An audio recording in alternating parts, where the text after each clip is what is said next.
me tenho visto assim, que o preço não, a discussão que estava tendo netamente com e qual componente também. Pois agora que nós fazemos anúncio aqui, me tenho visto que tem verval, preço não está seguindo subir, para nós mitigar ainda mais tanto possível. Maneira uma vez no início, nós vamos preço com 41 cent, e essa aqui dura mais, algo mais que ano, que a comunidade não assente efeito aqui. Pois agora aqui, também riba mojas, gasolina, subida de 12 cent, e riba diesel, também bajada de 9 cent.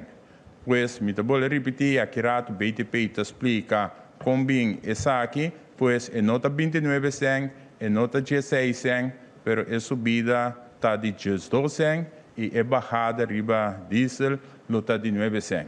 Pero a trove me enfatizar que tem verval, está bem subida não para sombra, se nós conta bom, ainda falta alguns cent mais, 17 cent de warborgen componente que não tem cadência aqui.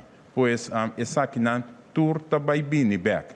Pois para nós estar consciente que o qual que nós está fazendo para mitigar o preço, para assim nós não temos parte no caminho para motivo de subida de gasolina, nós lo nós com inflação tem outro preço de combustível e também transporte, etc. O ministro explica que tem par de componentes que está desarrollado no mês de luna de mei.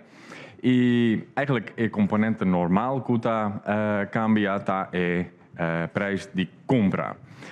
Está relevante para todo combustível que está regular. Pero também é waarborgingscomponent está uno que está worden discutir eigenlijk de laatste semanas, pero também aumenta. E é caminhando de imposto que está forma parte de prijs também. Mi quer começar com o desenvolvimento de prijs de compra. Eigenlijk, ora nós está slide aqui, esse aqui está totaal overzicht, que está dando inzicht de cambio de prijs final.